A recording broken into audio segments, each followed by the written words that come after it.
여러분의 좋아요와 구독은 채널에 큰 힘이 됩니다. 매일 아침 7시 반 알람 소리와 함께 시작되는 일상이 제게는 소중한 시간이었습니다. 경기도시청 민원부서에서 구급 공무원으로 일한 지 벌써 10년이 넘었어요. 단조로운 업무의 연속이지만 저녁에 집에 돌아와서 7살 딸 유나와 함께 보내는 시간만큼은 하루의 피로를 모두 잊게 해주었습니다. 아내 서연이는 지역 초등학교에서 방과 후 미술 강사로 일하고 있었어요. 결혼한 지 9년 평범하지만 큰 문제 없이 지내온 가정이었습니다. 서연이는 원래 조용하고 내성적인 성격이었는데 결혼 후에는 더욱 가정적인 모습을 보여주었죠. 적어도 제가 알고 있던 서연이는 그랬습니다.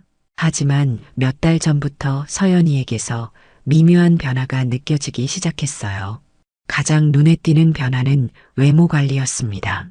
평소 담백한 스타일을 선호하던 서연이가 갑자기 화장품을 바꾸고 옷 스타일도 달라졌어요.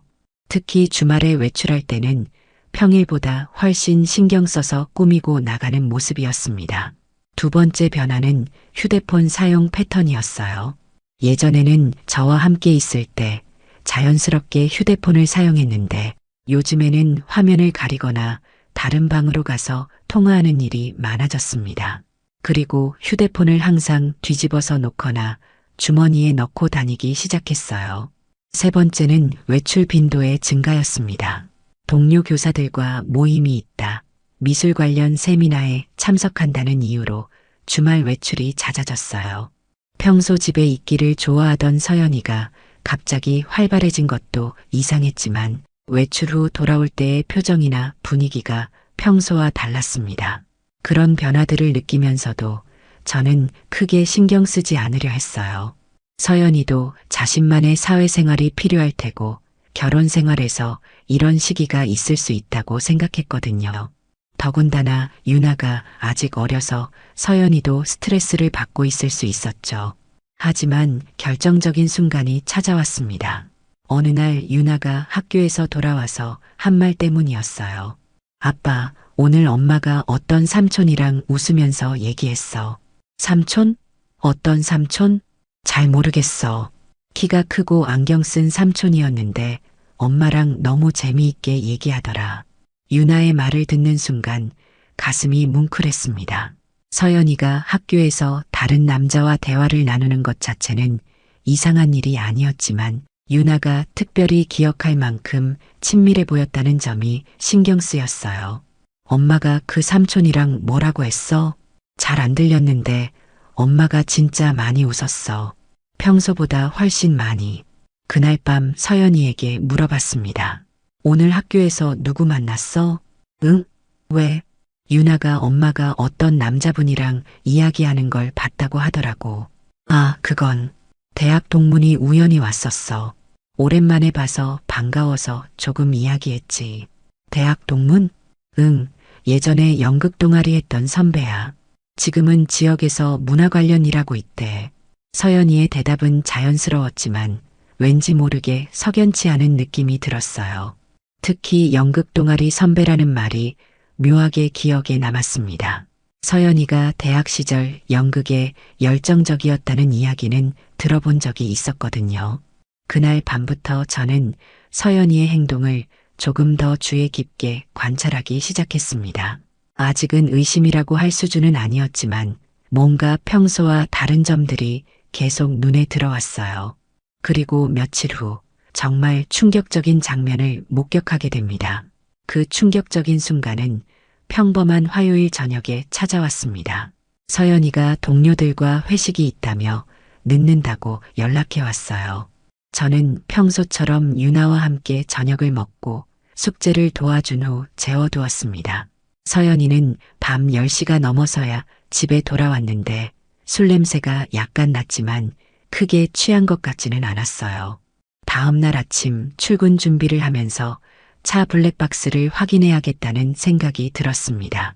최근 주차장에서 차량 접촉 사고가 자주 발생한다는 소식을 들어서 혹시 제 차에도 스크래치가 있나 확인하려던 거였어요. 블랙박스 영상을 확인하던 중 어제 저녁 시간대 영상에서 믿을 수 없는 장면을 발견했습니다. 우리 아파트 지하 주차장에서 서연이가 한 남자와 포옹하고 있는 모습이 선명하게 찍혀 있었어요. 그것도 단순한 인사 정도가 아니라 꽤 오랫동안 안고 있는 모습이었습니다. 남자의 얼굴은 정확히 보이지 않았지만 키가 크고 안경을 쓴 모습이 유나가 묘사한 그 사람과 일치했어요. 더 충격적인 건 두 사람이 헤어지기 전에 서연이가 그 남자의 뺨에 가볍게 키스하는 장면까지 있었다는 거였습니다. 그 순간 제 머릿속이 하얗게 되었어요. 아무리 대학 동문이라고 해도 기혼 여성이 다른 남자와 이런 행동을 하는 건 명백히 선을 넘는 일이었거든요. 하지만 저는 성급한 판단을 하지 않기로 했습니다. 혹시 제가 오해한 것일 수도 있고 더 확실한 증거가 필요했어요. 그날 저녁 서연이가 집에 돌아왔을 때 저는 최대한 평온한 척하며 물어봤습니다. 어제 회식 어땠어?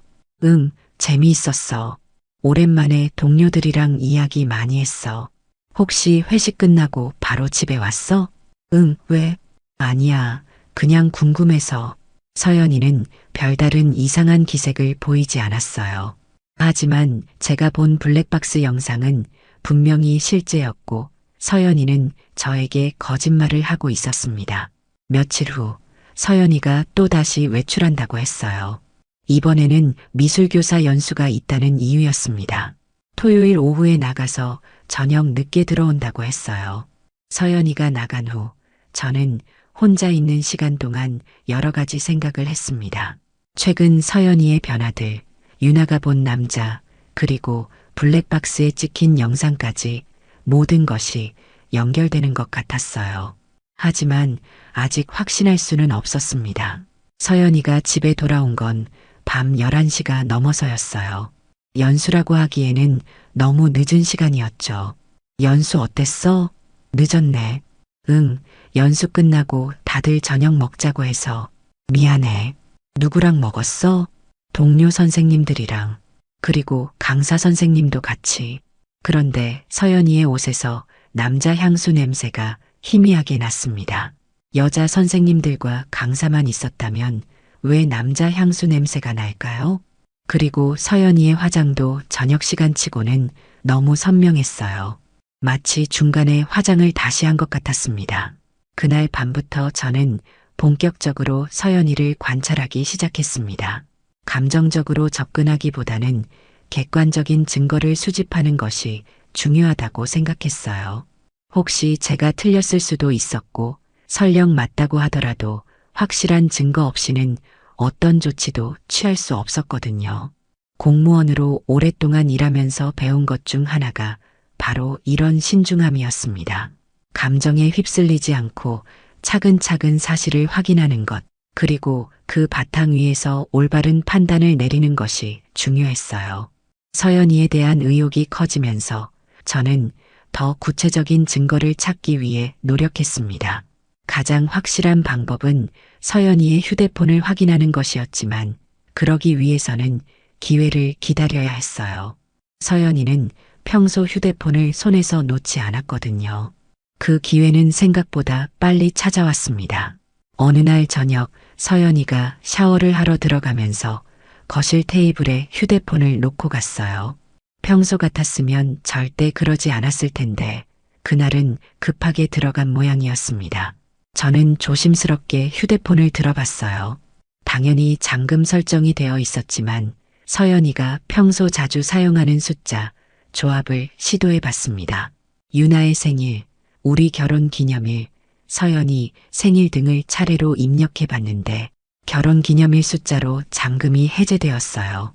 휴대폰을 열어본 순간 저는 충격에 빠졌습니다. 메시지 목록 최상단에 진우 오빠라는 이름이 고정되어 있었고 마지막 대화가 불과 1시간 전이었어요. 대화 내용을 확인해 보니 더욱 충격적이었습니다. 오늘 저녁 시간 괜찮아? 응, 민호는 유나랑 집에 있을 거야. 그럼 6시에 평소 장소에서 만나자. 알겠어. 사랑해. 나도 사랑해. 이런 식의 대화가 매일같이 오고 갔었어요. 더 위로 올려서 확인해 보니 이런 대화가 무려 1년 전부터 시작되었다는 걸 알 수 있었습니다. 그것도 거의 매일, 때로는 하루에 수십 통씩 주고받은 메시지들이었어요. 사진첩도 확인해 봤습니다. 진우 오빠와 함께 찍은 사진들이 수십 장 있었어요. 카페에서 찍은 셀카, 공원에서의 데이트 사진, 심지어 모텔 침대에서 찍은 것으로 보이는 사진들까지 있었습니다. 저와 유나는 모르는 사이에 서연이는 완전히 다른 삶을 살고 있었던 거예요. 가장 충격적인 건 대화 내용 중에 저에 대한 이야기들이었습니다. 남편이 의심하지 않아? 전혀. 워낙 순진해서 눈치도 못 채. 그래도 조심해야지. 괜찮아. 그 사람은 정말 아무것도 모르는 스타일이야. 이런 대화들을 보면서 제 가슴이 무너지는 것 같았어요. 아내가 다른 남자와 바람을 피우는 것도 충격이었지만 저를 이렇게 무시하고 있다는 사실이 더욱 분노를 일으켰습니다. 대화 내용을 더 자세히 살펴보니 두 사람이 만나는 패턴도 파악할 수 있었어요.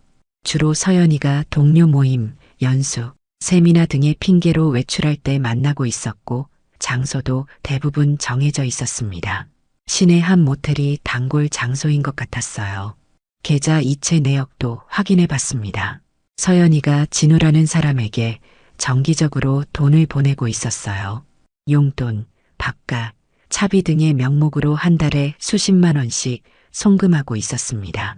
제가 벌어온 돈으로 아내가 바람 피우는 남자에게 용돈을 주고 있었던 거죠. 샤워 소리가 멈추는 걸 듣고 저는 급하게 휴대폰을 원래 자리에 놓았습니다. 하지만 중요한 내용들은 이미 제 머릿속에 각인되어 있었어요. 특히 그 남자의 이름 김진우와 자주 만나는 장소, 그리고 만나는 시간대까지 모든 걸 기억했습니다. 서연이가 샤워를 마치고 나왔을 때 저는 평소처럼 텔레비전을 보고 있었어요. 뭐 보고 있어? 뉴스? 별거 없네.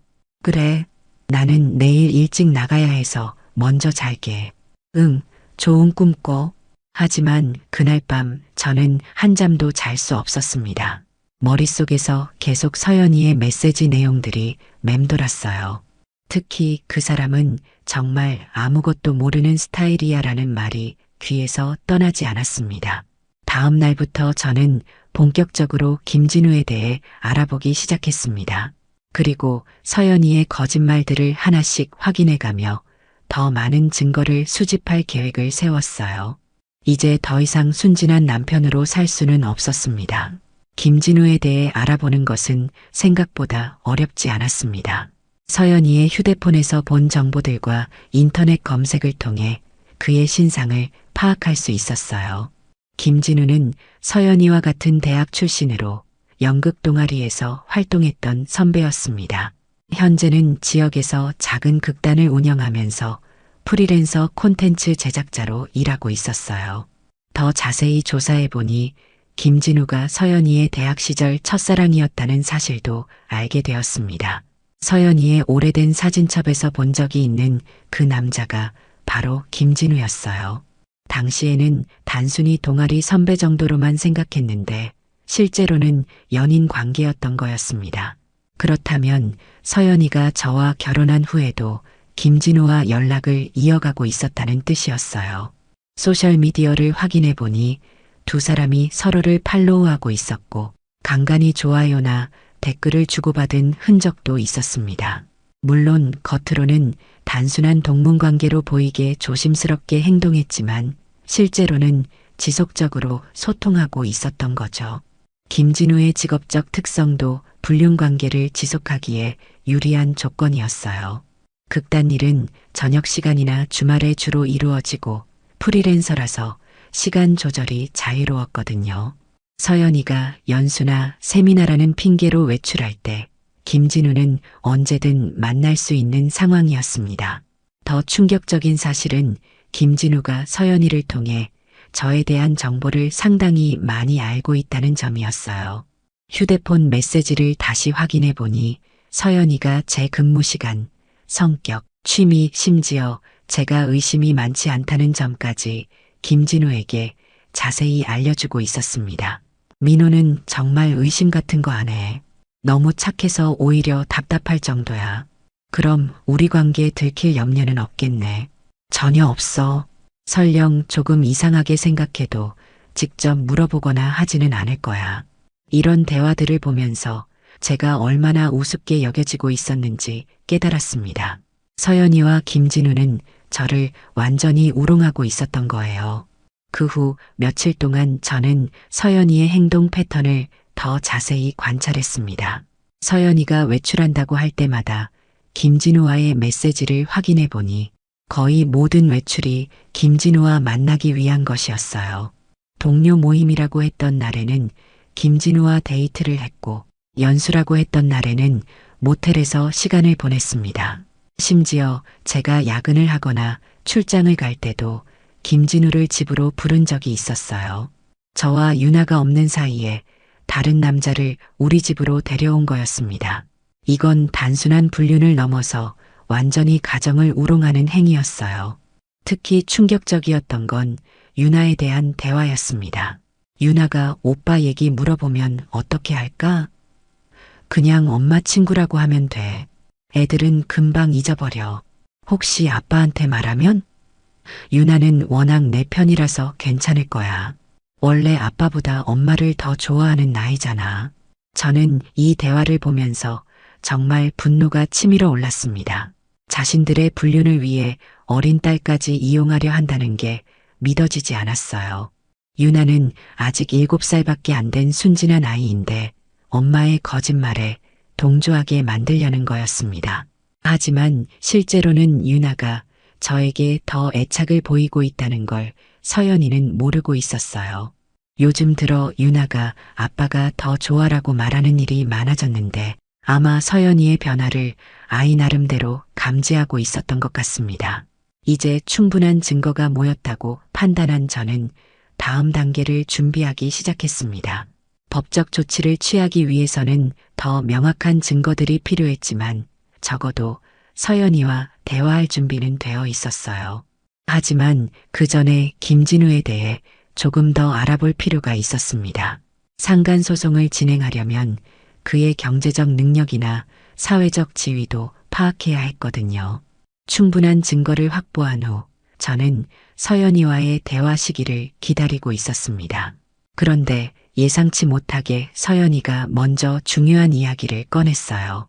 어느 일요일 오후 유나가 친구 집에 놀러 간 사이 서연이가 진지한 표정으로 저에게 말을 걸었습니다. 여보, 우리 좀 이야기할까? 무슨 이야기인데? 우리 관계에 대해서. 서연이의 목소리에는 평소와 다른 무언가가 있었어요. 저는 혹시 서연이가 자신의 불륜 사실을 고백하려는 건가 싶었습니다. 우리 관계, 솔직히 말하면 요즘 우리 사이가 예전 같지 않다고 느껴져. 어떤 면에서? 모든 면에서. 대화도 줄어들었고 서로에 대한 관심도 예전 같지 않고 서연이는 마치 제가 문제인 것처럼 말하고 있었어요. 하지만 저는 이미 모든 진실을 알고 있었기 때문에 차분하게 들을 수 있었습니다. 그래서 나는 좀 더 자유롭게 살고 싶어. 당신은 너무 틀에 박혀 있어. 매일 똑같은 일상, 똑같은 대화, 똑같은 생활. 자유롭게? 응. 서로를 구속하지 말고 각자의 삶을 인정해 주는 거야. 나는 나답게, 당신은 당신답게. 그 순간 저는 서연이가 무슨 말을 하려는지 정확히 알 수 있었어요. 이혼을 제안하려는 거였습니다. 그것도 자신이 가해자임에도 불구하고 마치 제가 문제인 양 포장해서 말이죠. 구체적으로 어떤 뜻이야? 우리 이혼하는 게 어떨까? 드디어 나왔습니다. 서연이는 정말로 이혼을 제안했어요. 아마 김진우와의 관계를 공식화하고 싶었던 것 같습니다. 갑자기 왜 이혼? 갑자기가 아니야. 오랫동안 생각해봤어. 우리는 서로 너무 달라. 나는 좀 더 감성적이고 자유로운 삶을 원하는데 당신은 너무 현실적이고 딱딱해. 내가 딱딱하다고? 그런 의미가 아니라 우리의 성향이 안 맞는다는 거야. 억지로 맞춰가며 사는 것보다는 각자 원하는 삶을 사는 게 낫지 않을까? 서연이는 계속해서 자신의 불륜을 정당화하려고 했어요. 마치 성격 차이 때문에 어쩔 수 없이 이혼하는 것처럼 포장하면서 말이죠. 유나는 어떻게 할 거야? 당연히 나랑 살아야지. 엄마가 키우는 게 맞잖아. 그 말을 듣는 순간 저는 더 이상 참을 수 없었습니다. 자신의 이기적인 욕망을 위해 가정을 파괴하고 심지어 딸까지 이용하려는 서연이의 모습에 분노가 치밀어 올랐어요. 서연아, 응? 나도 할 말이 있어. 저는 일어나서 서재로 가서 그동안 정리해둔 자료들을 가져왔습니다. 서연이와 김진우의 메시지 스크린샷, 블랙박스 영상, 계좌 이체 내역, 그리고 호텔 영수증까지 모든 증거를 테이블 위에 펼쳐놓았어요. 서연이의 얼굴이 순간 하얗게 변했습니다. 이게 뭐야? 김진우랑 있는 모텔 앞 CCTV, 문자 내용, 계좌 송금 내역. 내가 말이 없었지. 모를 줄 알았나 보네. 언제부터 알고 있었어? 몇 달 전부터. 처음에는 확신이 서지 않아서 증거를 모았지. 서연이는 완전히 당황한 모습이었어요. 자신이 완벽하게 속이고 있다고 생각했는데 실제로는 모든 게 들통난 상황이었으니까요. 그럼 이혼 이야기도. 응, 다 알고 들었어. 네가 먼저 이혼하자고 할 줄 알았거든. 여보, 이건 오해야. 진우 오빠는 그냥. 서연아, 이제 변명하지 마. 증거가 너무 명확해. 저는 서연이에게 모든 증거를 보여주면서 말했습니다. 더 이상 거짓말로 넘어갈 수 있는 상황이 아니었어요. 이제 진짜 이야기가 시작될 때였습니다. 모든 증거를 확인한 서연이는 더 이상 변명할 수 없다는 걸 깨달았습니다. 한참 동안 아무 말도 하지 못하더니 결국 울음을 터뜨렸어요. 미안해. 정말 미안해. 미안하다고 해서 해결될 문제가 아니야. 나도 모르겠어. 어떻게 이렇게 됐는지. 1년 넘게 계속했으면서 모른다고? 서연이는 계속 울면서 용서를 빌었지만 저는 이미 마음을 정한 상태였어요. 용서할 수 없는 선을 넘었고 더 이상 함께 살 수 없다는 결론에 도달했습니다. 이혼은 하자. 하지만 네가 원하는 대로는 안 될 거야. 무슨 뜻이야? 김진우한테 상간소송 걸 거야. 그리고 유나 양육권도 내가 가져갈 거고. 양육권? 그건 안 돼. 왜 안 돼? 바람 피운 엄마가 아이 키울 자격이 있다고 생각해? 서연이는 양육권 이야기가 나오자 더욱 당황했어요. 아마 김진우와 새로운 삶을 시작하더라도 유나는 자신이 키울 거라고 생각했을 텐데 제가 양육권을 주장하니 계획이 틀어진 거였죠. 다음 날부터 저는 본격적으로 법적 절차를 준비했습니다. 먼저 이혼 전문 변호사를 찾아가서 상담을 받았어요. 증거가 매우 명확하네요. 상간소송은 충분히 승소 가능합니다. 위자료는 얼마 정도 받을 수 있을까요? 상대방의 경제력에 따라 다르지만 이 정도 증거라면 최소 3천만 원에서 5천만 원 정도는 가능할 것 같습니다. 양육권은 어떨까요? 배우자의 불륜이 명확한 상황에서는 유책 배우자가 양육권을 가져가기 어렵습니다. 더군다나 아버지가 공무원이라는 점도 유리하게 작용할 거예요. 변호사의 말을 듣고 저는 확신을 갖게 되었습니다. 법적으로도 제가 유리한 위치에 있었어요. 김진우를 상대로 한 상간소송 준비도 시작했습니다. 김진우의 경제적 능력을 조사해 보니 극단 운영과 프리랜서 일로 월 평균 200만 원 정도의 수입이 있었어요. 많은 금액은 아니지만 위자료를 지급할 수 있는 수준이었습니다. 소장을 법원에 접수한 후 김진우에게 소송 사실이 통보되었습니다. 며칠 후 김진우가 저에게 전화를 걸어왔어요. 안녕하세요. 김진우입니다. 네, 연락 기다리고 있었습니다. 혹시 합의할 수 있을까요? 합의요? 소송까지 가지 말고 선에서 정리하면 안 될까요? 김진우의 목소리에서는 당황스러움이 느껴졌어요. 아마 소송이 공개되면 자신의 사회적 지위에 타격을 받을 걸 알고 있었던 것 같습니다. 얼마나 주실 건가요? 2천만 원 정도면. 안 됩니다. 법정에서 보죠. 저는 김진우와의 합의를 거절했습니다. 돈이 목적이 아니라 정당한 처벌이 목적이었거든요. 그 후 며칠 동안 김진우와 서연이 사이에 균열이 생기기 시작했어요. 서연이의 휴대폰을 다시 확인해 보니 두 사람이 서로를 원망하는 메시지를 주고받고 있었습니다. 이제 어떻게 할 거야? 소송 때문에 내일도 망칠 수 있어. 나도 어쩔 줄 모르겠어. 민호가 이렇게까지 할 줄 몰랐어. 처음부터 조심했어야지. 이제 와서 후회해도 늦어. 평소 서로 사랑한다고 했던 두 사람이 위기 상황에서는 서로를 탓하고 있었어요. 진정한 사랑이 아니라 단순한 욕망이었다는 게 드러나는 순간이었습니다. 상간소송과 함께 이혼소송도 본격적으로 시작되었습니다.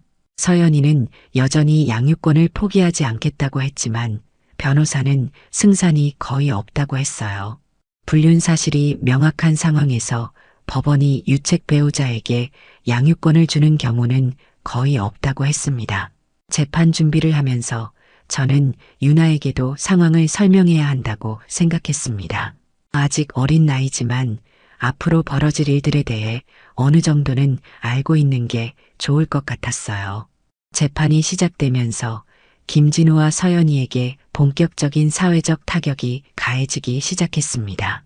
상간소송 소식이 지역 언론에도 보도되면서 김진우가 운영하던 극단에도 영향을 미쳤어요. 극단 후원자들이 하나둘씩 후원을 중단한다고 통보해왔고 예정되어 있던 공연들도 취소되기 시작했습니다. 김진우는 다시 한번 저에게 연락해서 합의를 요청했지만 이번에는 더욱 절박한 목소리였어요. 제발 합의해 주세요. 제 인생이 완전히 망가지고 있어요. 그건 스스로 자초한 일입니다. 5천만 원까지 드릴 수 있어요. 제발. 이미 법정에서 결정날 일입니다. 김진우의 사정이 어려워지면서 서연이와의 관계도 급격히 악화되었어요. 서연이가 김진우를 경제적으로 지원하려고 했지만 이혼 과정에서 제가 통장을 정리하면서 그것도 어려워진 상황이었습니다. 더욱 충격적인 사실은 김진우에게 과거 성추행 전력이 있다는 것이 드러났다는 점이었어요. 몇 년 전 극단 후배 여배우를 성추행한 사건이 있었는데 당시에는 합의로 무마되었지만 이번 소송을 계기로 재조명받게 된 거였습니다. 지역 언론에서 이 사실을 보도하면서 김진우의 사회적 신뢰도는 완전히 바닥으로 떨어졌어요. 극단은 결국 해체되었고 김진우는 프리랜서 일마저 잃게 되었습니다. 서연이의 상황도 마찬가지였어요. 학부모들 사이에서 불륜 소문이 퍼지면서 방과 후 수업에서 서연이를 기피하는 현상이 나타났습니다. 결국 학교에서도 계약 갱신을 거부당했어요. 여보, 제발 소송 취하해줘. 우리 모두 망하고 있어. 서연이가 울면서 애원했지만 저는 마음을 바꾸지 않았습니다. 이미 늦었어. 처음부터 이런 일이 없었어야지. 첫 번째 재판에서 상간소송 결과가 나왔습니다. 법원은 김진우에게 4천만 원의 위자료를 지급하라고 판결했어요. 생각했던 것보다 높은 금액이었는데 불륜 기간이 길고 증거가 명확했던 점이 고려된 것 같았습니다. 김진우는 그 자리에서 주저앉았어요. 이미 수입이 거의 끊긴 상황에서 4천만 원은 감당하기 어려운 금액이었거든요. 이혼 재판에서도 예상대로 결과가 나왔습니다. 서연이의 유책 사유로 인한 이혼이 인정되었고 유나의 양육권은 제가 갖게 되었어요. 재산 분할에서도 서연이가 불리한 조건을 받아들일 수밖에 없었습니다. 아빠, 엄마는 왜 우리랑 못 살아? 유나가 물어봤을 때 저는 최대한 조심스럽게 대답했어요. 엄마가 잘못한 일이 있어서 당분간 떨어져 살기로 했어. 엄마 보고 싶으면 나중에 엄마가 준비되면 만날 수 있을 거야. 유나는 아직 상황을 완전히 이해하지는 못하는 것 같았지만 제가 곁에 있다는 것만으로도 안정감을 느끼는 것 같았어요. 모든 재판이 끝나고 나서 저는 유나와 함께 새로운 시작을 준비했습니다. 시청에서 속초 지역으로 정근 신청을 했고 바다가 보이는 작은 아파트를 계약했어요. 서연이는 마지막까지 유나를 보내달라고 했지만 법원 판결에 따라 제한적인 면접 교섭권만 인정되었습니다. 그것도 윤아가 원할 때만이었어요. 김진우와 서연이의 관계는 결국 끝났습니다. 경제적 어려움과 사회적 매장 속에서 두 사람은 서로를 원망하며 헤어졌어요. 진정한 사랑이었다면 어려움 속에서도 함께했겠지만 결국 욕망에 불과했던 거죠. 속초로 이사를 가는 날 윤아가 차 안에서 말했어요. 아빠, 우리 둘이서도 행복할 수 있지? 당연하지. 아빠가 윤아를 세상에서 제일 행복하게 해줄게. 새로운 곳에서의 새로운 시작이 기다리고 있었습니다. 속초로 이사한 지 6개월이 지났습니다. 바다가 보이는 작은 아파트에서 윤아와 단둘이 사는 생활은 생각보다 평온했어요. 처음에는 혼자서 아이를 키운다는 것이 걱정되었지만 오히려 예전보다 더 행복한 일상을 보내고 있었습니다. 윤아도 새로운 환경에 잘 적응했어요. 속초의 초등학교로 전학을 갔는데 활발하고 밝은 성격 덕분에 금세 친구들을 사귀었습니다. 특히 바다를 처음 본 윤아는 매주 주말마다 해변으로 산책을 가자고 조르곤 했어요. 아빠, 오늘도 바다 보러 갈까? 그래, 오늘은 일찍 끝났으니까 더 오래 있을 수 있을 거야. 시청 속초지소에서의 업무도 만족스러웠습니다. 규모가 작아서 동료들과 더 가까워질 수 있었고 민원인들도 대도시에 비해 여유로운 편이었어요. 무엇보다 퇴근 시간이 정확해서 윤아와 보낼 수 있는 시간이 늘어났습니다. 서연이로부터는 가끔 연락이 왔지만 대부분 윤아와 관련된 내용이었어요. 면접 교섭권에 따라 한 달에 한 번 정도 윤아를 만날 수 있었지만 윤아 자신이 그리 적극적이지 않았습니다. 아마 엄마의 변화를 아이 나름대로 감지했던 것 같아요. 김진우는 더 이상 소식을 들을 수 없었습니다. 상간소송 위자료를 지급한 후 다른 지역으로 이사를 갔다는 소문만 들었어요. 극단도 해체되고 프리랜서 일도 잃은 상황에서 재기하기는 어려웠을 것 같았습니다. 어느 날 윤아의 학교에서 학예회가 있었습니다. 윤아가 몇 주 전부터 준비해온 발표가 있다고 해서 시간을 내서 참석했어요. 학예회장에는 다른 학부모들도 많이 와 있었고 아이들의 발표를 보며 박수를 치는 모습이 훈훈했습니다. 윤아의 차례가 되었을 때 저는 가슴이 두근거렸어요. 윤아가 무대에 올라가서 마이크를 잡고 말하기 시작했습니다. 안녕하세요. 저는 2학년 3반 정윤아입니다. 오늘은 제가 제일 자랑스러워하는 사람에 대해 발표하겠습니다. 저희 아빠는 진짜 슈퍼맨이에요. 매일 아침 저를 깨워주시고 아침밥도 만들어주시고 학교 다녀오면 숙제도 도와주세요. 주말에는 바다에도 데려가 주시고 재미있는 이야기도 많이 해주셔요. 윤아의 발표를 들으면서 제 눈에서 눈물이 흘렸습니다. 아이가 저를 이렇게 생각하고 있다는 것이 정말 고마웠어요. 혼자서도 저를 엄청 행복하게 해주세요. 친구들이 엄마 아빠 둘 다 있어서 부럽다고 할 때도 있지만 저는 우리 아빠 한 분만 있어도 충분해요. 왜냐하면 우리 아빠가 세상에서 제일 좋은 아빠거든요. 발표가 끝나고 박수가 터져 나왔을 때 저는 정말 자랑스러웠습니다. 윤아가 저를 이렇게 믿고 의지하고 있다는 것이 기뻤고 동시에 더 좋은 아버지가 되어야겠다는 다짐도 했어요. 발표회가 끝나고 윤아와 함께 나오는데 멀리서 익숙한 뒷모습이 보였습니다. 서연이었어요. 아마 윤아의 발표를 보러 몰래 온 것 같았습니다. 서연이와 눈이 마주쳤지만 저는 그냥 윤아의 손을 잡고 지나갔어요. 더 이상 할 말도 없었고 과거에 얽매이고 싶지도 않았습니다. 아빠 발표 어땠어? 정말 멋있었어. 아빠가 너 때문에 얼마나 자랑스러웠는지 몰라. 진짜? 나도 아빠 자랑하는 거 너무 좋았어. 윤아와 함께 집으로 돌아가는 길에 저는 생각했습니다. 제 복수는 김진우와 서연이의 인생을 끝내는 것이었어요. 하지만 진짜 승리는 지금 이 순간이었습니다. 제 딸이 저를 자랑스러워하고 저희 둘이 진정으로 행복한 이 순간이 바로 제가 원했던 것이었어요. 서연이는 자신의 욕망을 위해 가정을 버렸지만 저는 가정을 지키기 위해 모든 것을 걸었습니다. 그리고 그 결과 진정한 행복을 얻을 수 있었어요. 바다가 보이는 집에서 유나와 함께 저녁을 먹으면서 저는 감사함을 느꼈습니다. 비록 힘든 시간을 겪었지만 그 과정을 통해 더 소중한 것을 얻을 수 있었거든요. 제 딸의 사랑과 신뢰, 그리고 정의로운 승리가 바로 그것이었습니다. 이야기가 재미있으셨나요? 좋아요와 구독으로 응원해 주시면 더 많은 감동적인 이야기로 찾아뵙겠습니다. 여러분의 작은 관심이 저에게는 큰 힘이 됩니다. 감사합니다.